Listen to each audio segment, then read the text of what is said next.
Hello everyone, welcome to our channel Tathastu Education.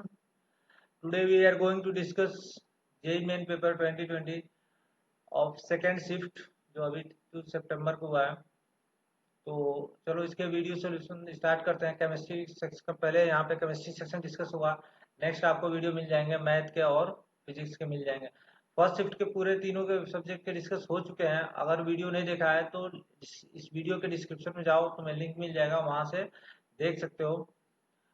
और अभी तक अगर चैनल को सब्सक्राइब नहीं किया तो सब्सक्राइब कर दो, ताकि आगे आपको लिए फ़ायदा होगा। इस पे ढेर सारे वीडियोज आते रहेंगे आपके यूजफुल के लिए। अगर आपको कोई क्वेरी रहेगा, कोई भी प्रॉब्लम रहेगा, तो आप यहाँ पे कांटेक्ट कर सकते हैं। ठीक है, कोई भी दिक्कत हो तो चलो स्टार्ट करते हैं हम लोग। तो केमिस्ट्री वाले सेक्शन से हम लोग केमिस्ट्री में स्टार्ट करते। देखो फर्स्ट क्वेश्चन देखते हैं यहाँ पे। थोड़ा सा फर्स्ट और सेकंड पेपर के से कंपेयर करते हैं। तो फर्स्ट चैप्टर जो फर्स्ट शिफ्ट का जो पेपर हुआ था, उसमें मैक्सिमम क्वेश्चन जो organic, inorganic chemistry, everyday life, environmental chemistry और जो सरफेस केमिस्ट्री थ्योरेटिकल पोर्शन था, वो बहुत ज्यादा कवर किया गया था ये वाला पोर्शन। बस सेकंड शिफ्ट के में केमिस्ट्री पेपर थोड़े अच्छे क्वेश्चन आए थे। अच्छे क्वेश्चन मतलब टफ नहीं थे, इजी थे, लेकिन इन चैप्टर्स का नहीं था क्वेश्चन, इतना ज्यादा नहीं था। Chemistry in everyday life, environmental chemistry या फिर इन सरफेस केमिस्ट्री, इन सब चैप्टर्स के क्वेश्चंस कम थे। बाकी फर्स्ट शिफ्ट में तो बहुत ज्यादा पूछा गया था। तो चलो स्टार्ट करते हैं, देखते हैं इसमें क्वेश्चंस। तो फर्स्ट क्वेश्चन देखो यहाँ पे। फर्स्ट क्वेश्चन क्या है, इफ गिवन कंपाउंड है मॉलिक्यूलर फॉर्मूला, यहाँ पे देखो C9H10O दिया हुआ है। रिएक्ट विथ HI, इसकी रिएक्शन किससे करा रहे हैं हम लोग? HI से रिएक्शन करा रहे हैं। Then produce two compound A and B, दो कंपाउंड प्रोड्यूस हो रहे हैं A और B। ठीक है, तो HI के साथ रिएक्शन है। पहली बात, HI के साथ रिएक्शन होता है तो ये बहुत इंपॉर्टेंट रिएक्शन होता है। ईथर का रिएक्शन किससे कराते हैं आप? तो ऑप्शन में देख सकते हो, सारे ऑप्शन में क्या है, ईथर ही दिए हुए हैं। ईथर की रिएक्शन HI से रिएक्शन बहुत ज्यादा इंपॉर्टेंट होता है। उसमें सोचना होता है कि कब SN1 होता है और कब SN2 होता है, SN1 और SN2 कब कब होता है, ये सब देखना होता है कि, और उसे कहाँ पे कौन अटैक करेगा। तो अब चलो यहाँ पे पढ़ते हैं। तो जो पहले ईथर होगा तो यहाँ पे ब्रेक करके दो मॉलिक्यूल्स ए और बी में चला जाएगा। ठीक है, एक ए बनेगा और एक बी बन गया। ठीक है, अब इसमें कह रहा है कि जो ए है, A will give the yellow precipitate with AgNO3। इसका मतलब क्या हुआ, उसमें आई होगा, क्योंकि येलो प्रेसिपिटेट एजी, वो येलो प्रेसिपिटेट कब बनेगा? जब AgI से कंबाइन होगा। AgNO3 क्या होगा, आई से कंबाइन होकर क्या बनाएगा? AgI बनाएगा। मतलब इस वाले में क्या आएगा? आयोडीन आएगा। और दूसरे वाले में क्या आएगा? बी वाले में देखो, B shows the positive iodoform test. तो आइडोफॉर्म टेस्ट कौन देते हैं? आइडोफॉर्म टेस्ट कौन देता है? जिनमें क्या होता है, फंक्शनल ग्रुप CO के, जैसे जैसे देखो CO ग्रुप रहे, इसके आगे क्या होना चाहिए? CH3 ग्रुप यहाँ पे क्या होना चाहिए? प्रेजेंट होना चाहिए। CH3 हो सकता है, या फिर ये एल्डिहाइड, इधर से एल्डिहाइड हो सकता है यहाँ पे। मतलब फंक्शनल ग्रुप के पास क्या होना चाहिए? ये CH3 ग्रुप होना चाहिए। CH3 CH2 यहाँ पे OH टाइप का हो सकता है। तो मतलब एक CH3 ग्रुप प्रेजेंट रहेगा, तभी वो क्या होता है, आइडोफॉर्म टेस्ट दे सकता है। आइडोफॉर्म टेस्ट क्या होता है, वो देता है। तो अब आ जाओ, हम लोग देखते हैं इस क्वेश्चन में आगे।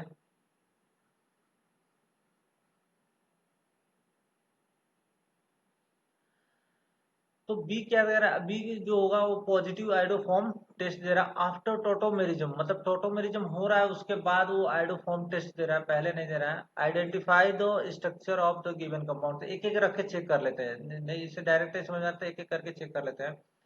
तो पहले देखो, अगर मान लो इसमें अटैक कराते हैं, अगर इस वाले मॉलिक्यूल्स में अगर HI का एडिशन कराएंगे, तो देखो ये वाला इसे लोन पेयर इसके साथ कॉन्जुगेशन में है। लोन पेयर, सिंगल बॉन्ड या डबल बॉन्ड कॉन्जुगेशन, तो ये वाला बॉन्ड ब्रेक नहीं होगा, ये वाला बॉन्ड ब्रेक नहीं होगा। कौन सा बॉन्ड ब्रेक होगा? यही बॉन्ड ब्रेक होगा। और यहाँ पे कार्बोकैटायन क्या होगा? बहुत ज्यादा स्टेबल होगा। कार्बोकैटायन क्या होगा? बहुत ज्यादा स्टेबल होगा। इस वजह से क्या करेंगे यहाँ पे, ये SN1 मैकेनिज्म हो जाएगा। मैकेनिज्म क्या हो जाएगा? SN1 हो जाएगा। और प्रोडक्ट क्या बनेगा? अगर ए में अगर एडिशन कराएंगे, तो प्रोडक्ट क्या बन जाएगा? बेंजीन होगा। यहाँ पे CH2 पे क्या आएगा? पॉजिटिव आएगा, वहां पे आई हो जाएगा, और यहाँ पे OH हो जाएगा। CH2 डबल बॉन्ड CH2, ये OH आ जाएगा। तो अब देखते हैं क्या, ये वाला तो चलो ठीक है, ये वाला तो रिलेवेंट है कि AgI से प्रेसिपिटेट बना है, ये तो ठीक है। बी के बारे में सोचते हैं। तो बी सोच तो positive iodoform test after, तो इसका टोटोमेरिज्म अगर होगा, ये तो इनोल फॉर्म है, तो इसका कीटो फॉर्म बनाएंगे तो क्या बनेगा, एल्डिहाइड बन जाएगा, CHO CH3 बनेगा, एल्डिहाइड बनेगा। और ये क्या होता है, आयोडोफॉर्म टेस्ट देता है, आयोडोफॉर्म टेस्ट देता है, तो यानी कि बी भी करेक्ट है, ये भी, यानी आंसर क्या होगा, यही आंसर होगा, ये करेक्ट आंसर है। सेकंड देखते हैं बी में, सेकंड ऑप्शन एक बार चेक करते हैं क्या होता है। अब देखो ये क्या है, कॉन्जुगेशन में, तो ये वाला तो बॉन्ड ब्रेक होगा ही नहीं, ये बॉन्ड ब्रेक होगा, यानी कि यहाँ पे आके क्या जुड़ेगा, आयोडीन जुड़ेगा और ये वाला H जाएगा। तो जब ये एल्कोहल हो गया, तो एल्कोहल तो ये क्या होगा, फिनॉल हो गया, फिनॉल तो आयोडो, ये क्या होगा, टोटोमेरिज्म करके आयोडोफॉर्म टेस्ट दे नहीं सकता। और यहाँ पे अगर मान लो आई आया भी, तो ये चलो AgI बना लेगा प्रेसिपिटेट, लेकिन ये बॉन्ड ब्रेक नहीं होगा, मतलब ये फिनॉल क्या होगा, आयोडोफॉर्म टेस्ट नहीं देगा आफ्टर टोटोमेरिज्म के बाद भी। अब थर्ड वाले में देखते हैं, तो थर्ड वाले में देखो फिर से वही चीज, ये वाला बॉन्ड ब्रेक नहीं होगा और यहाँ ये वाला भी बॉन्ड ब्रेक होगा, तो इसमें तो ईथर का एडिशन ही नहीं हो सकता, HI का एडिशन ही नहीं हो सकता। और इस वाले में इसमें भी वही है, ये बॉन्ड ब्रेक नहीं हो सकता, ये बॉन्ड ब्रेक नहीं हो सकता, इन दोनों में तो बॉन्ड ही नहीं ब्रेक हो सकता, इसमें ब्रेक हो सकता है तो फिनॉल बनेगा, और फिनॉल बनेगा तो टेस्ट देगा नहीं, तो आंसर क्या हो जाएगा, 1 हो जाएगा। तो थोड़ा अच्छा क्वेश्चन था इसमें, चलो समझ में आ गया होगा। नेक्स्ट क्वेश्चन हम लोग देखते हैं।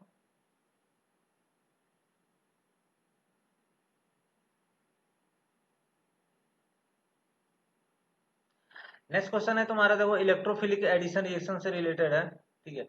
ये सेकंड क्वेश्चन क्या है, इलेक्ट्रोफिलिक एडिशन रिएक्शन से, देखो HNO3H2SO4 दिया हुआ, यानी कि ये कौन सा रिएक्शन है, नाइट्रेशन कराना है तुम्हें, क्या कराना है, नाइट्रेशन कराना है। और नाइट्रेशन कराने के लिए देखो, अब यहाँ पे जो ग्रुप लगे रहते हैं उन ग्रुप का इफेक्ट देखना होता है, कौन कौन सा इफेक्ट लगेगा। तो जो हम कभी भी प्रोडक्ट बनाते हैं तो किसके बेसिस पे बनाते हैं, एक्टिवेटिंग ग्रुप के बेसिस पे बनाते हैं, स्ट्रॉन्ग एक्टिवेटिंग ग्रुप जो रहता है उसी के बेसिस पे प्रोडक्ट बनाते हैं। यहाँ पे ये क्या होगा, -M शो करेगा, ये +H शो करेगा और ये +M शो करेगा, तो इसके अकॉर्डिंग क्या होगा, प्रोडक्ट बनेगा। और इसके अकॉर्डिंग अगर प्रोडक्ट बनेगा तो या तो ये ऑर्थो पोजीशन पे बनेगा या पैरा पोजीशन पे बनेगा। तो यहाँ से ऑर्थो पे रहेगा तो इस पे क्राउडिंग क्या हो रहा है, ज्यादा हो रहा है। यहाँ पे ऑर्थो पोजीशन पे रहेगा तो क्राउडिंग क्या आएगा, ज्यादा आएगा, NO2 का भी क्राउडिंग आएगा और इधर OH का भी क्राउडिंग आएगा। तो कहाँ पे जुड़ेगा, यहाँ पे NO2 ग्रुप, जो इलेक्ट्रोफाइल है NO2 क्या हो जाएगा, जुड़ जाएगा। तो यानी कि आंसर कौन सा होगा, आंसर देखो, आंसर तुम्हें समझ में आ जाएगा, जहाँ पे पैरा पे जुड़ा होगा, पैरा पे देखो कहाँ पे जुड़ा हुआ है, यहाँ पे देखो ये मेटा पे जो OH के मेटा पे जुड़ा हुआ इसलिए नहीं होगा, यहाँ पे ऑर्थो जुड़ा है लेकिन यहाँ पे स्टेरिक क्राउडिंग ज्यादा है इसलिए नहीं होगा। यहाँ पे देखो ये जुड़ा हुआ है, इसके पैरा पे जुड़ा हुआ, तो यानी यही क्या होगा, B क्या हो जाएगा, करेक्ट आंसर होगा। और ये आंसर नहीं, इसमें तो दो दो NO2 जोड़ दिया है तो वो नहीं होगा। समझ में आ गया। चलो नेक्स्ट क्वेश्चन देखते हैं, नेक्स्ट क्वेश्चन की तरफ चलते हैं। सेकेंड, थर्ड देखो, थर्ड न्यूक्लियोफिलिक सब्स्टिट्यूशन रिएक्शन है, न्यूक्लियोफिलिक सब्स्टिट्यूशन रिएक्शन, अच्छा क्वेश्चन है इसमें। देखो थर्ड क्वेश्चन क्या कर रहा है, nucleophilic addition reaction, sorry nucleophilic substitution reaction SN1 mechanism होता है, SN2 मैकेनिज्म, तो उसी से रिलेटेड पूछा गया है। तो देखो यहाँ पे 3 डिग्री एल्काइल हैलाइड है, 3 डिग्री एल्काइल हैलाइड है, इसके NaO से रिएक्शन कराया गया और एल्कोहल बन के Na भी है, तो मैकेनिज्म कौन सा होगा यहाँ पे, देखो मैकेनिज्म यहाँ से डिसाइड करेंगे, क्योंकि रेट जो है वो केवल और केवल किस पे डिपेंड कर रहा है, ये एल्काइल हैलाइड पे। ये कंफर्म कर दे रहा है कि मैकेनिज्म कौन सा हुआ होगा, SN1 हुआ होगा, मैकेनिज्म कौन सा हुआ है, SN1 हुआ है, क्योंकि SN1 में ही 2 स्टेप में रिएक्शन होता है, और जिसमें कार्बोकैटायन रिलीज होता है, जिस स्टेप में कार्बोकैटायन रिलीज होता है वो स्टेप क्या होता है, फर्स्ट स्टेप वाला जो होता है वो RDS होता है, और उसमें न्यूक्लियोफाइल का कोई रोल नहीं होता है, इसलिए SN1 मैकेनिज्म। और इसमें देखो सेकंड में देखो, दोनों में क्या है, SN, ये दोनों पे डिपेंड करे, यानी मैकेनिज्म SN2। अब देखो कह रहा है कि फर्स्ट का ऑप्शन पढ़ते हैं, करेक्ट स्टेटमेंट रिगार्डिंग दो two reaction first and second, first और सेकंड के रिस्पेक्ट में क्या करना है, करेक्ट स्टेटमेंट देखना है। Rate of first reaction remain unchanged if the concentration of OH minus decreases, sorry concentration of OH minus increases। अगर OH minus का अगर हम लोग concentration इंक्रीज करते हैं तो फर्स्ट रिएक्शन क्या रहेगा, अनचेंज्ड रहेगा, अनचेंज्ड रहेगा तो सही है। फर्स्ट रिएक्शन क्या होता है, अनचेंज्ड रहेगा, क्योंकि ये कॉन्सेंट्रेशन ऑफ OH माइनस पे डिपेंड करेगा ही नहीं, तो पहला ही क्या हो जाएगा, आंसर हो जाएगा। Rate of second reaction remain unchanged if, तो सेकंड वाला अनचेंज्ड नहीं रहेगा, क्योंकि उसमें क्या होगा, OH माइनस पे तो डिपेंड कर रहा है ना, यहाँ पे देखो OH माइनस पे डिपेंड कर रहा है। और थर्ड देखते हैं, reaction of both reaction becomes double if the concentration of OH minus become double. अगर OH माइनस का कंसंट्रेशन डबल हो जा रहा है तो बोथ रिएक्शन का तो एक ही का डबल होगा, दूसरे का डबल नहीं होगा, क्योंकि उस पर डिपेंड ही नहीं कर रहा है। Rate of both reaction do not depend on OH minus, तो सेकंड का तो OH माइनस पे डिपेंड कर रहा है। सेकंड का क्या हो रहा है, OH माइनस पे डिपेंड कर रहा है। समझ में आ गया होगा। ये न्यूक्लियोफिलिक सब्स्टिट्यूशन रिएक्शन का आंसर क्या हो जाएगा, फर्स्ट हो जाएगा। नेक्स्ट क्वेश्चन की तरफ चलते हैं हम लोग। फोर्थ नंबर क्वेश्चन क्या कर रहे थे वो, ये find out the acidic strength of the following compound. Acidic strength बताना है। एसिडिक स्ट्रेंथ क्या होगा, यहाँ पे देखो COH दिया हुआ है, OH दिया हुआ है, OH दिया हुआ है, यहाँ पे H दिया हुआ है, ABCD करके दिया हुआ है। तो सबसे ज्यादा एसिडिक कौन सा है, वीक कौन सा है, ये बताना है। तो देखते जाओ यहाँ पे। तो हम लोग क्या करते, सबसे ज्यादा हम लोग एक ऑर्डर पढ़ा था हम लोगों ने, COH जो कार्बोक्सिलिक एसिड वाले होते हैं वो क्या होता है, सबसे ज्यादा एसिडिक होते हैं। तो ये बी वाला क्या हो जाएगा, सबसे ज्यादा एसिडिक आ जाएगा, इसमें कोई प्रॉब्लम नहीं है। उसके बाद देखो, अब ये फिनॉल आता है, ये तो एल्काइन है, ये फिनॉल है। OH अब बेंजीन जुड़ा है तो फिनॉल है। अब फिनॉल में ये और ये दोनों हो सकता है, तो ज्यादा कौन सा होगा, तो फिनॉल में बाकी इफेक्ट देखो, यहाँ NO2 का कौन सा इफेक्ट लगता है, -M। लेकिन ये इस वाले NO2 के लिए, OH के लिए क्या है, -M लगा रहा है, और इसके लिए क्या लगा रहा है, -I लगा रहा है। तो जिसके लिए -M लगा रहा है उसको स्टेबल बनाएगा उसके एनायन को। तो ये वाला सी वाला क्या हो जाएगा, बी के बाद क्या आ जाएगा, सी आ जाएगा। सी के बाद क्या हो जाएगा, ए उस पे मेटा पोजीशन पे है तो -I लेगा, और सी ट्रिपल बॉन्ड सी तो कम कम हो जाएगा, तो डी आंसर आ जाएगा। ये BCAD, देखो BCAD कौन सा हो जाएगा, सेकेंड ऑप्शन हो जाएगा। क्लियर हो गया। तो नेक्स्ट क्वेश्चन की तरफ मूव करते हैं हम लोग।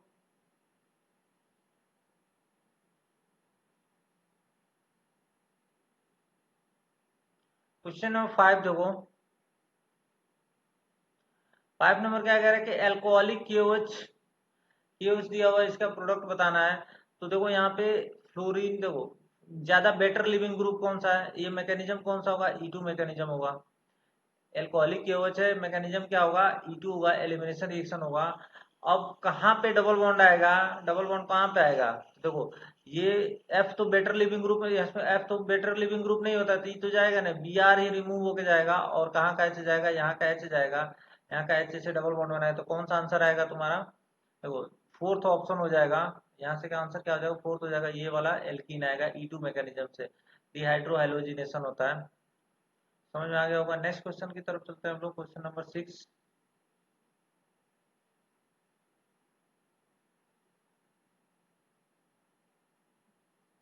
क्वेश्चन नंबर 6 देखो,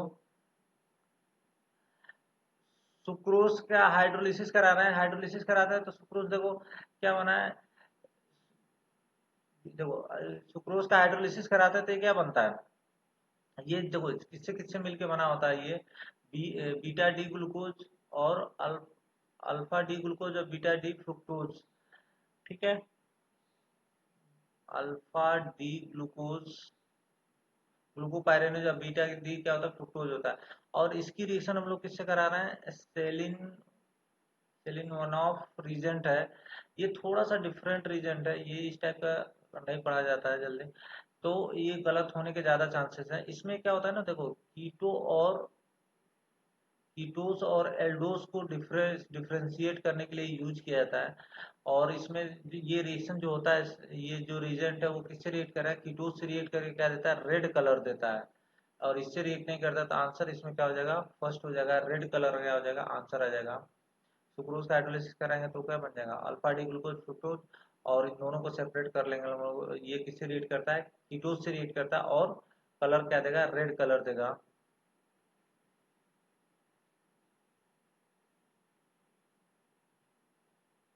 अब आज हम लोग देखते हैं क्वेश्चन नंबर 7 पे आ जाते हैं हम नीचे।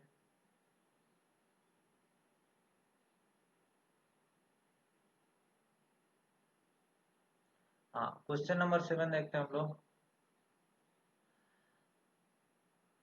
तो 7 नंबर क्या कह रहा है, two acyclic compound A and B having their molecular formula A3H6O, ये दिया हुआ है, एक मॉलिक्यूलर फॉर्मूला A3 H6O दिया हुआ है, ए एंड बी रिएक्टिव, इसका DU निकाल सकते हैं हम लोग। ठीक है, DU कितना आ जाएगा, 1 आ जाएगा। A and B react with Grignard reagent CH3 MgBr, तो CH3 आके क्या होता है, जुड़ जाता है। Give the C&D of the following information. तो देखो C और D के बारे में बताना है। देखो पहले तो ये इस कंपाउंड के बारे में देखते हैं हम। ए साइक्लिक कंपाउंड, ए और बी दो दो कंपाउंड है, और दोनों का मॉलिक्यूलर फॉर्मूला क्या है, यही है। और उसमें हम लोग करा रहे हैं ग्रिग्नार्ड रीजन की रिएक्शन, और बन रहा है क्या, COD, और COD फॉलो। तो हम डायरेक्ट क्यों नहीं यही चेक कर लेते हैं, जो C और D जो दिया गया है इसके बारे में जो इन्फॉर्मेशन दिया वही ऑप्शन में चेक कर लेते हैं। तो C के बारे में क्या बोला गया है, पहले देखो C के बारे में बोला गया कि आइडोफॉर्म निगेटिव देगा, तो इसमें से ऑप्शन चेक कर लेते हैं कौन सा आइडोफॉर्म निगेटिव देता है। तो ये आइडोफॉर्म क्या होगा, पहला वाला क्या होगा, इसमें तो C3 ग्रुप है नहीं, तो ये आइडोफॉर्म नहीं देगा, तो ये यहीं पे गलत हो गया। सॉरी। ठीक है चलो, तो नेक्स्ट क्वेश्चन नंबर 7 देखते हैं हम लोग इसमें। क्या कह रहा है, two acyclic compound A and B having molecular formula C3H6O। तो एक तो ओपन चेन है, ये क्या है, ओपन चेन है। और C3H6 तो यानी कि ये क्या होगा, DU इसका क्या हो जाएगा, 1, डबल है ना, C3H6 एल्कीन टाइप का, तो DU कितना आ जाएगा, 1 आ जाएगा। और DU1 आ गया तो ये क्या क्या हो सकता है, A and B react with Grignard reagent. चलो ये एल्डिहाइड कीटोन हो सकते हैं। 3 कार्बन है, ओपन चेन में एक DU रखना है, तो और देखो एल्कीन तो रहेगा ना, क्योंकि एक ऑक्सीजन भी तो है, डबल बॉन्ड करके OH लगा सकते हैं, बट वहां से ग्रिग्नार्ड रीजन की रिएक्शन नहीं होगा। तो थोड़ा सा आइडिया लग रहा है, Grignard reason gives respectively C&D बन रहा है। Then C&D have the following information, C और D के बारे में क्या गया, इन्फॉर्मेशन दिया गया। तो एक तो काम है कि यहाँ से पहले एल्डिहाइड कीटोन दो मानो, वहां से एडिशन कराओ, रिएक्शन कराओ, फिर सोचो।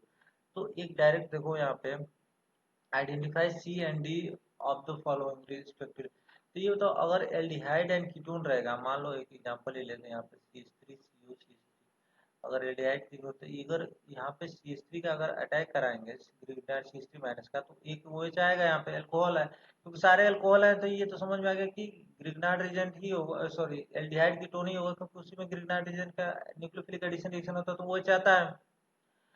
तो ये कंफर्म हो गया। तो अब इसमें देखो, ये और ये नहीं हो सकता है, क्योंकि इसमें अगर ग्रिग्नार्ड रीजन का रिएक्शन होगा तो एक CH3 तो कम से कम एक्स्ट्रा आएगा ही आएगा, तो वो इसमें नहीं है, तो C&D तो नहीं, फर्स्ट और 3 तो नहीं होगा। अब ये देखते हैं सेकंड और फोर्थ में, पहले C चेक करते हैं। C के बारे में निगेटिव आइडोफॉर्म टेस्ट दे रहा है, तो ये तो यहाँ पे देखो फोर्थ वाला तो यार CH3 ग्रुप प्रेजेंट है ना, तो ये तो पॉजिटिव आइडोफॉर्म टेस्ट देगा, तो ये भी नहीं होगा। ये क्या करेगा, पॉजिटिव आइडोफॉर्म टेस्ट देगा। पॉजिटिव आइडोफॉर्म, ये क्या होगा, निगेटिव आइडोफॉर्म टेस्ट का, तो ये चीज चलो सेटिस्फाई कर, बाकी भी देखो satisfy. Instant positive test Lucas test, तो ल्यूकास टेस्ट जो 3 डिग्री वाले होते हैं वो फास्ट देते हैं, ये भी सेटिस्फाई कर रहा है। डी के बारे में बोला है कि आइडोफॉर्म पॉजिटिव देगा, तो देखो इसका डी का गया, आइडोफॉर्म पॉजिटिव दे रहा है। और आफ्टर 5 मिनट हो रहा है, तो 2 डिग्री का है, 2 डिग्री अल्कोहल है, तो लुकास टेस्ट क्या आता है, आफ्टर 5 मिनट होता है, तो ये आ गया करेक्ट आंसर सेकेंड। समझ में आ गया। अब हम लोग नेक्स्ट क्वेश्चन देखते हैं। ये क्वेश्चन है केमिकल काइनेटिक्स का, बहुत ही इजी सा ही क्वेश्चन है। देखो इजी सा ही क्वेश्चन, देखो इसमें कह रहा है कि 2A+B गिव्स C है, एक रिएक्शन दिया हुआ है। अब इसके लिए डेटा दिया हुआ है, हमें डायरेक्ट रेट तो नहीं लिख सकते, तो डेटा दिया हुआ है, ये first second third three four, यहाँ पे ए का कंसंट्रेशन दिया हुआ है, बी का कंसंट्रेशन दिया हुआ है, या उसके अकॉर्डिंग क्या दिया हुआ है, रेट दिया हुआ है, और एक्स और वाई की क्या किया गया है, वैल्यू कैलकुलेट किया जा रहा है। तो देखो सिंपल सा करना है कि रेट को मान लो, रेट क्या हो जाएगा, रेट इक्वल टू क्या है, के ले लो एक कांस्टेंट, और ए की पावर रख लेंगे ए, और बी की पावर रख लेंगे बी, और यहाँ पे वैल्यू पुट करेंगे, पहले 1 1, और दो वैल्यू पुट करेंगे, एक बार 1 वाली वैल्यू पुट करेंगे, एक बार 2 वाली वैल्यू पुट करेंगे, तो क्या आ जाएगा, यहाँ से ए की वैल्यू कैलकुलेट होगा, रेशियो निकाल लेंगे, कुछ भी नहीं करे, रेशियो निकाल लेना, आसानी से हो जाएगा। और एक बार क्या करेंगे हम लोग, 1 और 3 को यूज कर लेंगे, 1 और 3 को यूज करेंगे, तो देखो ये .1 ए .1 कैंसिल हो जाएगा, तो वहां से क्या आ जाएगा, रेट देखो यहाँ पे 1/2 रेशियो निकाल लो। चलो एक करके दिखा देते हैं, 1 और 2 से अगर मान लो क्या करते हैं, 1/2 कर लेते हैं, 1/2 कर लो, 1/2 करेंगे तो देखो ये कैंसिल हो जाएगा, पॉइंट वन कैंसिल हो जाएगा, ये क्या आ जाएगा, रेट देखो 1/2 हो जाएगा, 6 × 10⁻³ डिवाइड में क्या है 1.2 × 10⁻²है, ये 3 हो जाएगा तो 1/2 आ जाएगा, और यहाँ पे ए, और ये क्या हो जाएगा, यहाँ पे भी ए की पावर क्या है, यहाँ पे 0.1 है, यहाँ पे 0.2 है,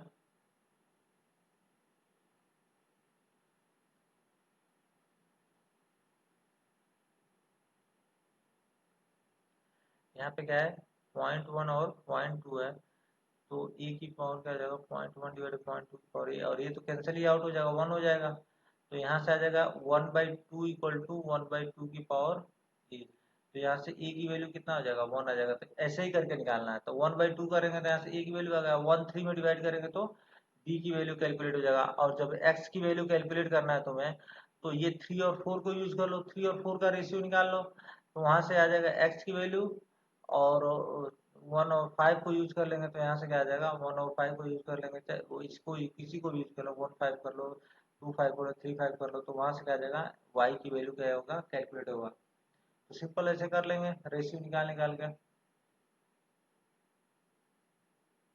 सिंपल सा था काइनेटिक, एक बार रेट की वैल्यू पुट करो, पहली वैल्यू पुट करो, दूसरी वैल्यू 2 को डिवाइड कर लो, वहां से ये आ जाएगा, 2 को 2 3 को वैल्यू पुट करो, लिख के डिवाइड कर लो तो बी आ जाएगा, ए और बी पता चल गया, तो यहाँ से 3 4 रखेंगे तो वहाँ पे एक्स की वैल्यू कंसंट्रेशन पता चलेगा, क्योंकि ए बी तो हम कन्फर्म है, तो वहां से क्या कर सकते हैं हम लोग कैलकुलेट कर सकते हैं, ठीक है, नेक्स्ट आगे हम लोग बढ़ते हैं,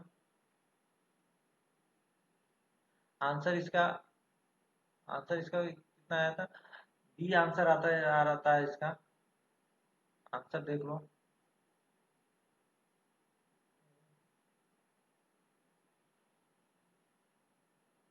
आंसर इसका कौन सा होता है, सेकंड आंसर आता है, नेक्स्ट क्वेश्चन हम देखते हैं, number of subshell having n equal to 4 and m equal to -2, तो ये एटॉमिक स्ट्रक्चर का बहुत ही इजी क्वेश्चन है, एटॉमिक स्ट्रक्चर का है, देखो यहाँ पे n quantum number, n equal to 4 दिया हुआ है और m इक्वल टू -2 दिया हुआ है, तो ये क्या होगा 4 है, और ये 4 में क्या क्या होता है 4f हो सकता है, 4d हो सकता है, और 4p हो सकता है, और 4s हो सकता है, तो 4s तो होगा नहीं, क्योंकि इसमें m की वैल्यू क्या आएगा -2 नहीं आ सकता, p में भी नहीं आ सकता, p में भी कहाँ तक आता है -1 तक ही आता है वैल्यू, d में हो सकता है और f में हो सकता है, तो d में जो भी होगा तुम बताओ, d में 7 ऑर्बिटल होते हैं, बट उसमें से एक ही ऑर्बिटल तो होगा जिसका क्या होगा वैल्यू -2 होगा, और d में भी क्या होगा, डी में भी कोई एक ही वैल्यू होगा जिसके लिए क्या होगा वो -2 होगा, तो टोटल कितनी वैल्यू होगी, दो ही तो वैल्यू होगी ना, टोटल कितनी वैल्यू होंगी, कितने नंबर ऑफ सबसेल होंगे जिनके लिए n इक्वल टू 4 है और m इक्वल टू इनके इनके लिए है, और इसमें से कौन सा m इक्वल टू -2 फिक्स है, तो कोई एक ही ऑर्बिटल की बात किया जा रहा है, तो ऐसे कितने होंगे, दो हो जाएंगे, अच्छा सबसेल ही पूछा गया है जिनके लिए m इक्वल टू -2 पूछा, तो ये 4f एंड 4d हो जाएगा, बस ऐसे ही लिख देंगे, डायरेक्ट आंसर हो जाएगा, क्लियर हो गया,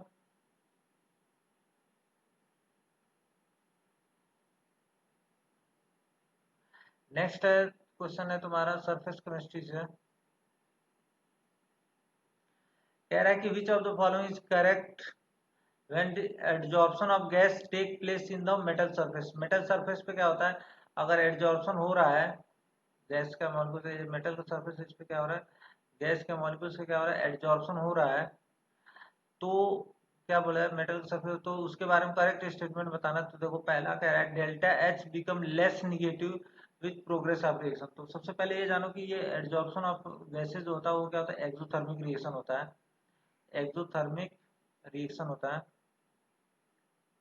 और एक्सोथर्मिक रिएक्शन के लिए डेल्टा एच क्या होता है निगेटिव होता है, एक्सोथर्मिक रिएक्शन के लिए डेल्टा एच क्या होता है निगेटिव होता है, लेकिन अगर जैसे जैसे मान लो यहाँ पे आते जाएंगे तो लेयर क्या होता है फिलअप होता जाता है, तो जो हीट रिलीज हो रहा है वो क्या होता जाएगा कम होता जाएगा, हीट रिलीज हो रहा है वो क्या होता जाएगा कम होता जाएगा, तो delta H become less negative in the progress of reaction, तो ये क्या करेक्ट है, with the progress of reaction strength of residual force increases,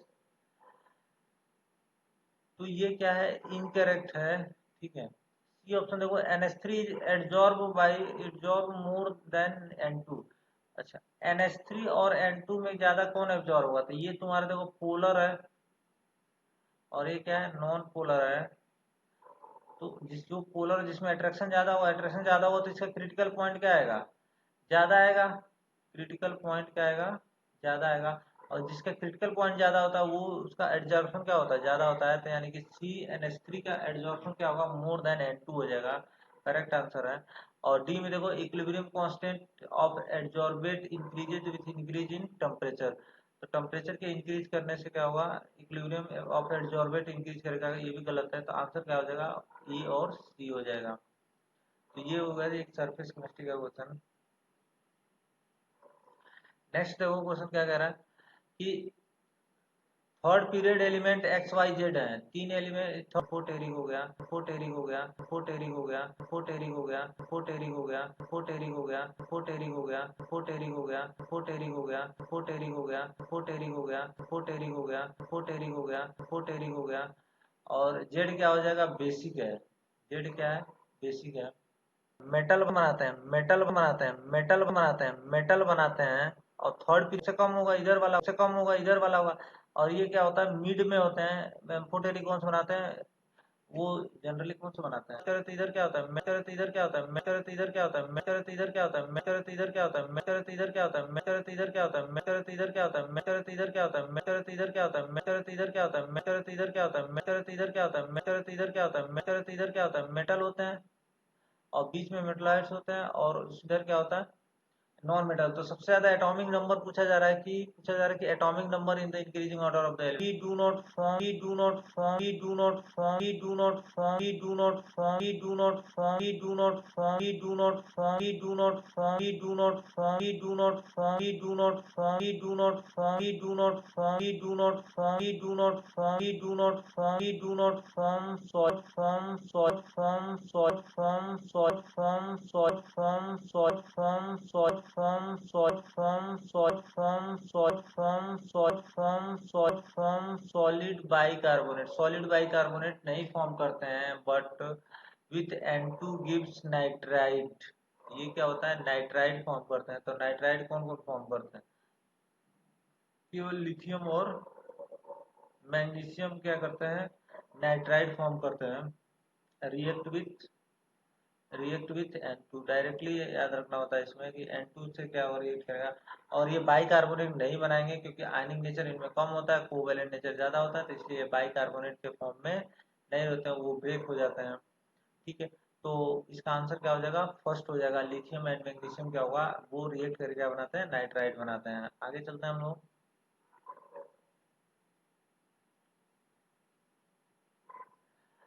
30 number question देखते हैं। The structure of SF6 is octahedral, then what will be the structure of SF4? तो SF4 का structure बताना है। तो SF4 बहुत ही सिंपल सा केमिकल बॉन्ड में बॉन्ड पेयर कितने हो गए हैं? 4। और लोन पेयर कितना हो जाएगा? इसके पास लोन पेयर कितना है? 1 है। तो बॉन्ड पेयर 4, लोन पेयर 1, तो कितना हो जाएगा? एस, ये ट्राइगोनल बाई पिरामिडल हो जाएगा। स्टेटिक नंबर 5 आ गया तो क्या हो जाएगा? ट्राइगोनल बाई पिरामिडल हो गया। केमिकल बॉन्डिंग का बहुत इजी सा क्वेश्चन है। अब ये देखो मेटलर्जी में इसको ध्यान रखना होता है। तो आयरन की मेटलर्जी पढ़ते हैं तो cast iron is used in the preparation of. तो देखो सबसे पहले जो ऑब्टेन होता है वो होता है पिग आयरन। पिग आयरन से हम लोग क्या फॉर्म करते हैं? कास्ट आयरन फॉर्म करते हैं। और कास्ट आयरन का यूज करते हैं किसमें किसमें फॉर्म करने में? रॉट आयरन फॉर्म करने में। ये ज्यादा प्योर होता है। और स्टील बनाने में क्या करते हैं? कार्बन ऐड करके क्या करते हैं हम लोग? स्टील फॉर्म करते हैं। तो देखो कह रहा है कि cast iron is use for the production of क्या हो जाएगा? Wrought iron and steel. Answer क्या हो जाएगा? रॉट आयरन एंड स्टील क्या हो जाएगा? ये आंसर हो जाएगा।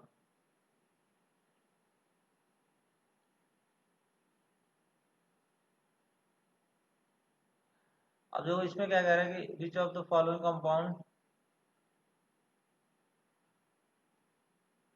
विच of the following compound can not show isomerism? इसमें से कौन सा आइसोमेरिज्म नहीं शो कर सकता? तो एक एक करके चेक करते जा रहे हैं। तो देखो यहाँ पे तो MA4B2 टाइप का है। तो इसका एक ज्योमेट्रिकल आइसोमर तो आएगा, ये ज्योमेट्रिकल आइसोमर होगा ही होगा। यहाँ पे देखो प्लेटिनम ये ट्राइगोनल प्लेनर होता है। ट्राइगोनल सॉरी स्क्वायर प्लेनर होगा। दो एक क्या हो जाएगा? NH3 को शीश पे रख देंगे और क्लोरीन क्लोरीन को शीश पे रख देंगे और एक बार क्या करते हैं ट्रांसफर। तो इसका भी GI होगा। ये ऑप्टिकली एक्टिव होता है, ऑप्टिकली एक्टिव होता है, ऑप्टिकल आइसोमर होता है इसका, मिरर इमेज होगा, दोनों बाइडेंटेट लगे रहते हैं। सिंपल देखो यहाँ पे ईएन है तो एक ईएन को यहाँ पे जोड़ते हैं हम लोग, और एक ईएन को हम लोग कहाँ पे जोड़ते हैं, यहाँ पे जोड़ेंगे, क्योंकि यहाँ पे नहीं जोड़ सकते, दूसरे वाले पोजीशन पे नहीं जोड़ सकते, क्योंकि तीसरा वाला फिर ट्रांसफर हो जाएगा। और सारे बाइडेंटेट क्या होते हैं, सिस पे ही होते हैं, सारे बाइडेंटेट क्या होते हैं, सिस पे ही जुड़े रहते हैं। तो आंसर क्या हो जाएगा, देखो ये भी नहीं होगा, ये भी नहीं होगा, ये तीनों तो आइसोमेरिज्म शो करेंगे ही, छोड़ के यही शो नहीं करेगा। NiNH3Cl2 क्या होगा, नहीं शो करेगा, क्योंकि निकल का फॉर्मूला क्या आएगा, निकल आएगा Ni+2 आ जाएगा। और ये क्या हो जाएगा, 3D8 होगा, Ni+2 क्या हो जाएगा, 3D8 होगा। और इसमें हाइब्रिडाइजेशन क्या आएगा, कैन नॉट शो। ये आइसोमेरिज्म M AB2 टाइप का है ना, A2B2 टाइप का है, तो ये क्या हुआ, आइसोमेरिज्म शो नहीं करेगा। आंसर क्या हो जाएगा, ये हो जाएगा। क्लियर हो गया। चलो नेक्स्ट क्वेश्चन पे आते हैं हम लोग, क्वेश्चन नंबर 16। तो 16 नंबर देखो क्या कर रहा है कि स्ट्रक्चर ऑफ XFE5- और रिस्पेक्टिवली। तो ये देखो इसमें बॉन्ड पेयर देखो XeF5- है, तो इसमें बॉन्ड पेयर कितना है 5, लोन पेयर कितना है, इसमें 8 इलेक्ट्रॉन होता है, और 5 ने बॉन्ड बना लिया, बचे 3 और एक निगेटिव चार्ज, 4 बचा तो मतलब 2 लोन पेयर हो जाएगा। तो 5 बॉन्ड पेयर और 2 क्या हो जाएंगे, लोन पेयर हो जाएगा। तो ये 7 होगा, तो ये क्या हो जाएगा, पेंटागोनल प्लेनर हो जाएगा। लोन पेयर दो होना है तो पेंटागोनल बाई पिरामिडल 7 होता है, तो पेंटागोनल क्या हो जाएगा, प्लेनर हो जाएगा। ये दोनों ठीक है। अब देखो दूसरा वाला ऑप्शन क्या है, XeO3F2, तो इसमें देखो बॉन्ड पेयर कितने हो जाएंगे, 4 हो गए बॉन्ड पेयर, और लोन पेयर कितना है, क्योंकि 6 बॉन्ड और 2 8 बॉन्ड, 8 इलेक्ट्रॉन 8 बॉन्ड बना दिया है, तो वो होगा ही नहीं। तो 3 और क्या हो गया, bond pair, sorry bond pair 5 है, और लोन पेयर क्या हो जाएगा, 0 हो जाएगा। तो ये 5 है तो क्या हो जाएगा, ट्राइगोनल बाई पिरामिडल हो जाएगा, ट्राइगोनल बाई पिरामिडल और pentagonal planar, pentagonal planar trigonal bi pyramidal. ये तो दोनों ऑप्शन सेम है, तो दोनों ऑप्शन में से कोई सा भी टिक कर सकते हैं, तो आंसर हो जाएगा pentagonal planar trigonal bi pyramidal. ठीक है। चलो नेक्स्ट आगे चलते हैं हम लोग, 16 नंबर के बाद देखो, ये हम लोग केमिकल बॉन्डिंग में देखते हैं।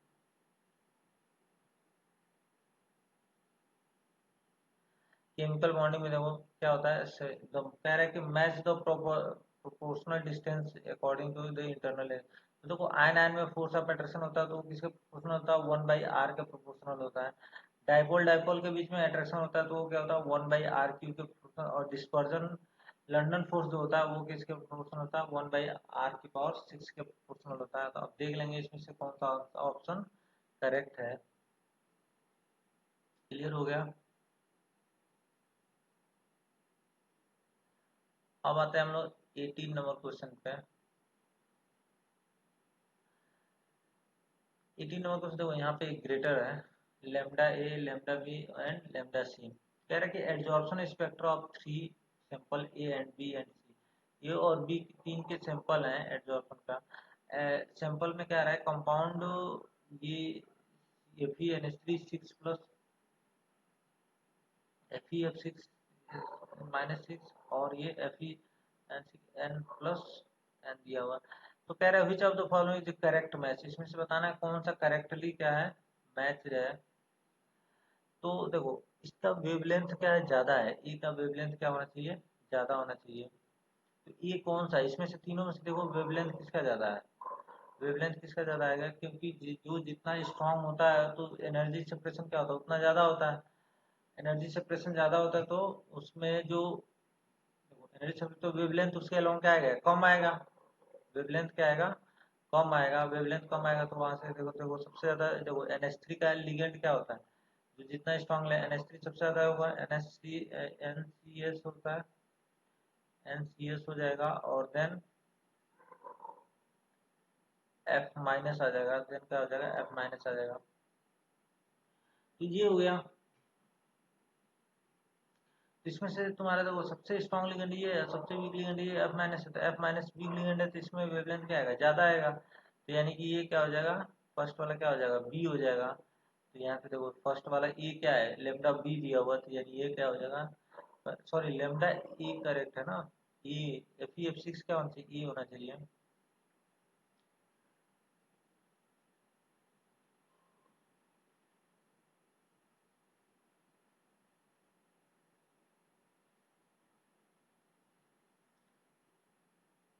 ये थोड़ा सा क्वेश्चन ऐसा, ठीक है, इसका आंसर क्या आ जाएगा, ये आंसर आ जाएगा।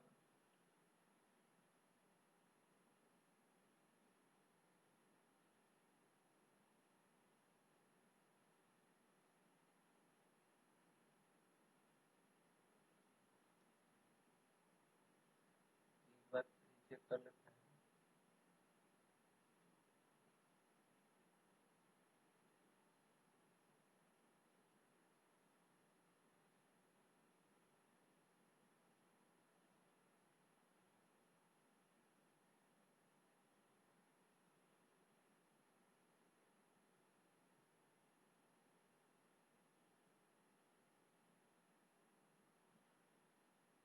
तो इसका आंसर क्या है, ए लेमडा ए क्या हो जाएगा, एक मिनट रुक जाओ।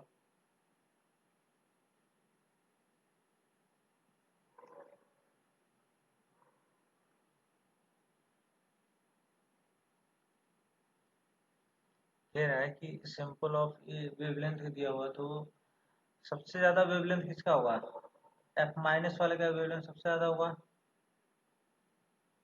देन कौन सा हो जाएगा, एन सी एस, और देन क्या होगा, सॉरी, देन क्योंकि इसका एनर्जी ज्यादा है, एनर्जी ज्यादा है तो वेवलेंथ क्या आएगा, सबसे कम आएगा, तो सबसे वेवलेंथ कम कौन सा आएगा, NH3 का होगा, NH3 के सामने कौन सा है, ए वाला, तो ए वाले की एनर्जी क्या होगी, सबसे कम होगी। और यहाँ से देखो थोड़ा सा मैच करना, बस ये समझ में आ गया ना, इसके हिसाब से जो ऑप्शन था, थोड़ा सा ऑप्शन ऐसे दिया हुआ है ना कि कौन किससे मैच करना है, तो वहां से मैच कर सकते हो। मेन पर्पज तो समझ में आएगा कि अगर जितना ज्यादा स्ट्रॉन्ग लिगेंड होगा उसकी क्या होगी, अटैक करने की टेंडेंसी क्या होगी, ज्यादा होगी। अब ये कह रहा है कि मैंगो श्रिंक, ये भी तुम्हारा इसी का है,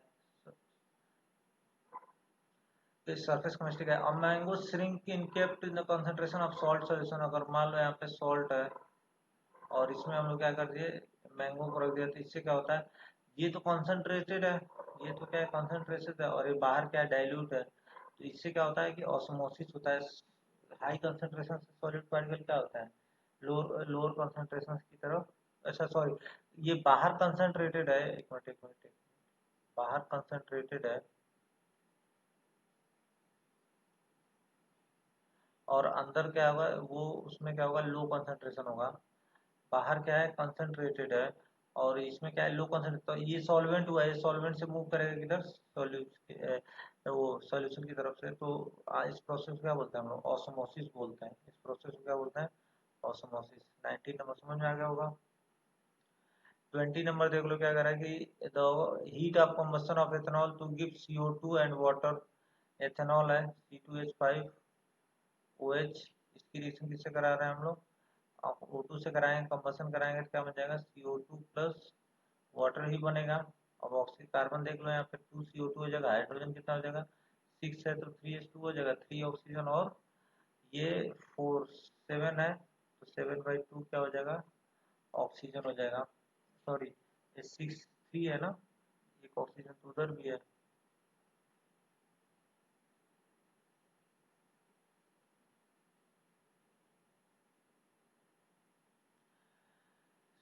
और यहाँ पे एक ऑक्सीजन तो है ही है, एक ऑक्सीजन तो यहाँ पे बच गया दो, तो 3O2 हो जाएगा, यहाँ पे क्या हो जाएगा 3O2 हो जाएगा। तो कह रहा है that constant temperature 27 degree centigrade पे क्या दिया, अब कांस्टेंट प्रेशर पे जो हीट रिलीज हो रहा है यानी कि डेल्टा एच दिया हुआ है, इसमें डेल्टा एच दिया, कांस्टेंट प्रेशर जो होता है वो क्या होता है, डेल्टा एच 327 किलो कैलोरी है, और how many heat is evolved in calorie, कितना हीट क्या होगा, इवॉल्व्ड होगा, ठीक है, एट कांस्टेंट वॉल्यूम, तो डेल्टा यू बताना है इसका, डेल्टा यू क्या करना है, कैलकुलेट करना है, तो देखो डेल्टा एच सिंपल सा पढ़ते हैं हम लोग, डेल्टा एच इक्वल टू क्या होता है, delta U plus delta n g R T. यहाँ पे पूरा प्रॉपर वाटर बोला गया है, तो इसको लिक्विड में लेना है, इसको गैस में लेना है, और इसको गैस में लेना है, और ये क्या है, एथेनॉल है, तो ये तो क्या होगा, लिक्विड फॉर्म में होगा। तो ये बस दो लेना है। तो यहाँ पे डेल्टा एन जी की वैल्यू निकालना है। देखो डेल्टा जी एच की वैल्यू दिया हुआ, डेल्टा यू की वैल्यू पूछा जा रहा है, और डेल्टा एन जी आर की वैल्यू देखो दिया हुआ है, टेम्परेचर दिया हुआ है, आर की वैल्यू पुट करना है, डेल्टा एन जी की वैल्यू पुट करना, 1 - 1 हो जाएगा, और डेल्टा एच की वैल्यू यहाँ पे दिया हुआ है, उसको किलो कैलोरी कैलोरी में कन्वर्ट कर, यहाँ से क्या हो जाएगा, डेल्टा यू क्या हो जाएगा, कैलकुलेट हो जाएगा। समझ में आ गया होगा। चलो नेक्स्ट आगे चलते हैं हम लोग।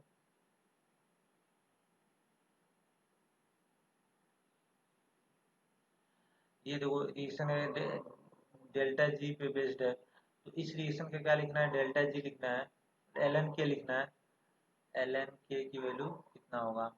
तो दो दो रिएक्शन से लिए एल एन के की, देखो एल एन के किसके बराबर हो जाएगा, इसे देखो -2.303 आर टी एल एन के होता है ना, R T minus R T l n K equal to क्या होता है, ठीक है, डेल्टा जी नॉट होता है, और डेल्टा जी नॉट का माइनस एन एफ ही हो जाएगा। तो आर टी डिवाइड में क्या हो जाएगा, एन एफ हो जाएगा, L n K equal to delta G क्या हो गया, एन एफ ई नॉट आ जाएगा। तो ई नॉट निकाल लेंगे तो यहाँ से क्या हो जाएगा, एल एन के कैलकुलेट हो जाएगा। तो इन दोनों रिएक्शन का यूज करके क्या कर देंगे हम लोग, ये वाला रिएक्शन फॉर्म कर लेंगे। जो चेंज करेंगे हम लोग ई नॉट में, वही चेंज क्या करते हैं, मतलब देखो ई नॉट को डेल्टा जी में कन्वर्ट कर देंगे, और जो चेंज रिएक्शन में करेंगे वही चेंज क्या कर देंगे, डेल्टा एच में कर देंगे, और वहां से क्या आ जाएगा, सॉल्व हो जाएगा। तो देखो सी यू प्लस टू दिया हुआ है, तो सी यू प्लस टू से क्या कर लेंगे,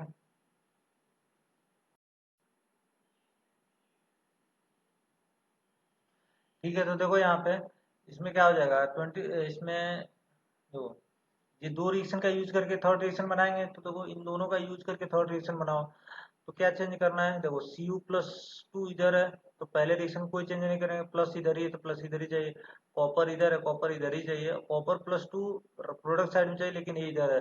तो फर्स्ट रिएक्शन को ऐसे रहने देते हैं, और सेकंड रिएक्शन को क्या करते हैं, रिवर्स कर देते हैं, मतलब माइनस कर देते हैं। तो ये रिएक्शन बन जाएगा, थर्ड रिएक्शन ये वाला रिएक्शन बन जाएगा। अब देखो सब में कुछ किसी का मल्टीप्लाई वगैरह नहीं कर रहे हैं, किसी का मल्टीप्लाई नहीं कर रहे हैं, तो डायरेक्ट हम लोग क्या कर सकते हैं, ई नॉट से भी यूज कर सकते हैं बिना डेल्टा जी में कन्वर्ट किए, क्योंकि यहाँ पे डेल्टा जी करेंगे तो minus n F E naught होगा, और यहाँ भी डेल्टा जी करेंगे तो minus n F E naught करेंगे। लेकिन सब में अगर किसी नंबर से मल्टीप्लाई नहीं कर रहे हैं, तो एन एफ तो कैंसिल ही हो जाएगा, तो डायरेक्ट भी कर सकते हैं हम लोग। इसमें से इसको क्या कर देंगे, माइनस कर देंगे, 0.52 माइनस क्या आ जाएगा, 0.16, इसको रिवर्स किया ना, क्योंकि जब मल्टीप्लाई करेंगे तब तो डेल्टा जी में ही करेंगे, लेकिन जब मल्टीप्लाई नहीं करते तब केवल इसी से हो जाएगा। तो यहाँ से ये माइनस निकालेंगे, और यहाँ पे आ जाएगा ई नॉट की वैल्यू पुट कर देंगे, आर की वैल्यू दिया हुआ है, आर की वैल्यू देखो R T l n n F के, ठीक है। अच्छा आर टी बाई एफ की वैल्यू बोल दिया हुआ है, आर टी बाई एफ की वैल्यू कितना लेंगे, 0.252 लेना है, और एन की वैल्यू कितना ले लेंगे हम लोग, एन की वैल्यू देखो कितने, एक इलेक्ट्रॉन कैंसिल आउट हो रहा है, एन की वैल्यू 1 रख देंगे, इसकी वैल्यू 0.25 दिया हुआ है, तो 0.25, और यहाँ पे 1 हो जाएगा एल एन के, और यहाँ पे आ जाएगा ई नॉट की वैल्यू कितना आ जाएगा, ई नॉट की वैल्यू यहाँ से सॉल्व कर लेंगे तो 0.52 माइनस 116 चला जाएगा, तो यहाँ से सब्ट्रैक्ट कर लो, 36 38 हो जाएगा, 0.38, यहाँ से 0.38 रखेंगे, और यहाँ से सॉल्व करके के की वैल्यू निकालेंगे। के की वैल्यू जो आता है वो मैं आंसर बता देता हूँ, 144 इंटू 10⁻⁻1 आ गया, -1 आएगा, और यहाँ पे देखिए लिखा गया कि -1 के फॉर्म में लिखना है, तो कितना आंसर आएगा, 144 क्या आएगा, करेक्ट आंसर हो जाएगा। समझ में आ गया 21 नंबर।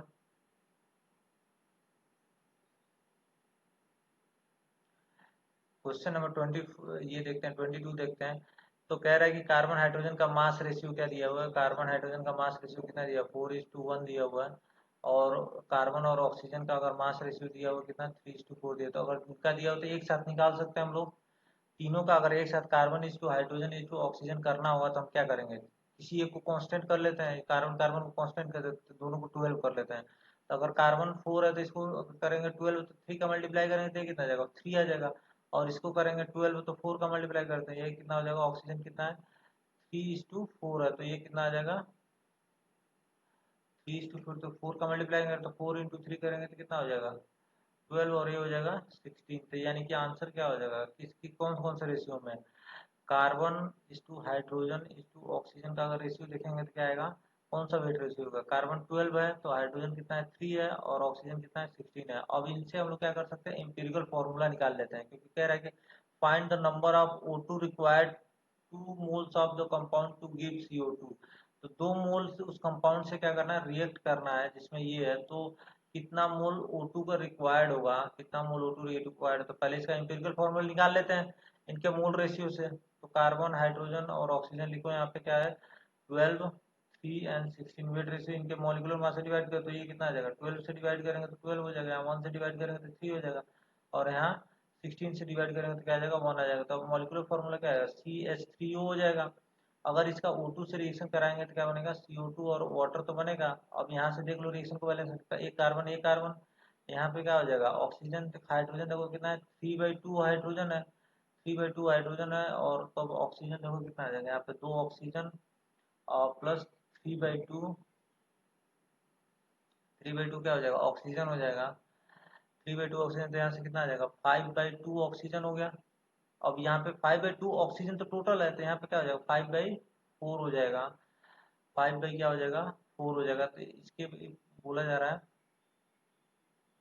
इसके 2 मोल्स से कितने बनेंगे, हाउ मेनी, इसके 2 मोल्स से इसके कितने बनेंगे,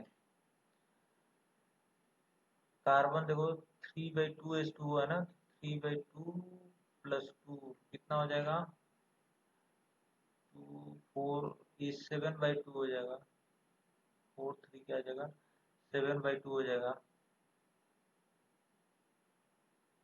आंसर इसका देखो कितना आ जाएगा,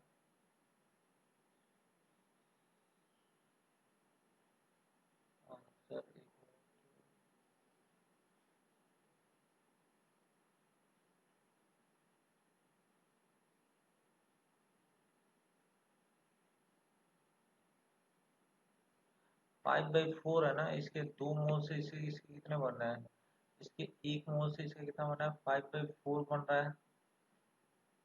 यहाँ से इसके कितना बन, 1 मिनट यहाँ पे देखो ऑक्सीजन कितने हैं 2 और 1, 3 ऑक्सीजन है, 3/2H2 किया गया था ना, 3/2H2, तो 3/2 ऑक्सीजन और 2 ऑक्सीजन, तो 4 3 7/2 ऑक्सीजन, यानी यहाँ पे 7/2 है, तो इसके 1 मोल से 7/2 हो रहा है, 7/2 तो क्या 7/2 का भी हाफ करेंगे तो 7/4 हो जाएगा। तो 2 से क्या आ रहा है 1 से क्या आ रहा है 7/4 आ रहा है, 1 से कितना आ रहा है 7/4 आ रहा है, तो 2 से कितना आएगा 7/2 यानी कि 3.5, ये आंसर हो जाएगा। समझ में आ गया। तो नेक्स्ट क्वेश्चन आता है हम लोग 23 नंबर, ये एटॉमिक स्ट्रक्चर का है। देखो क्या है, वर्क फंक्शन दिया हुआ है 5 दिया हुआ है, 4.41 into 10 power minus 19 joule, subjected to the light of wavelength 300 nanometre, lambda कितना दिया हुआ है 300 into 10 power minus 9 मीटर दिया हुआ है। Then maximum kinetic energy by emitted electron, तो देखो मैक्सिमम काइनेटिक एनर्जी जो फॉर्मूला होता है क्या होता है EP माइनस पाई होता है।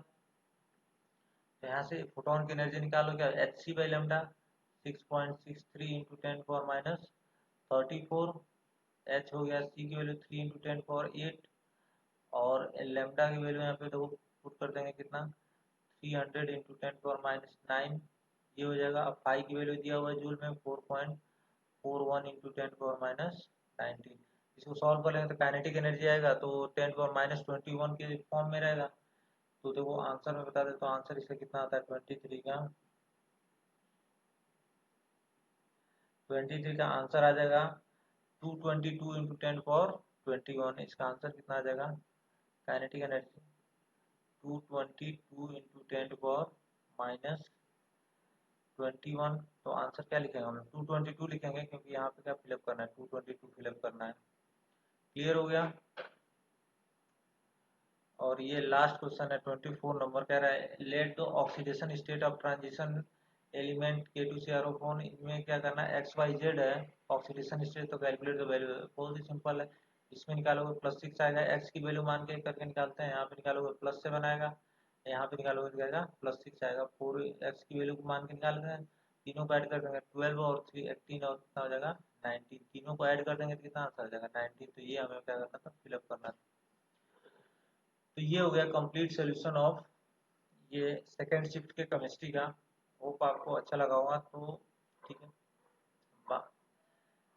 मिलते हैं नेक्स्ट वीडियो में।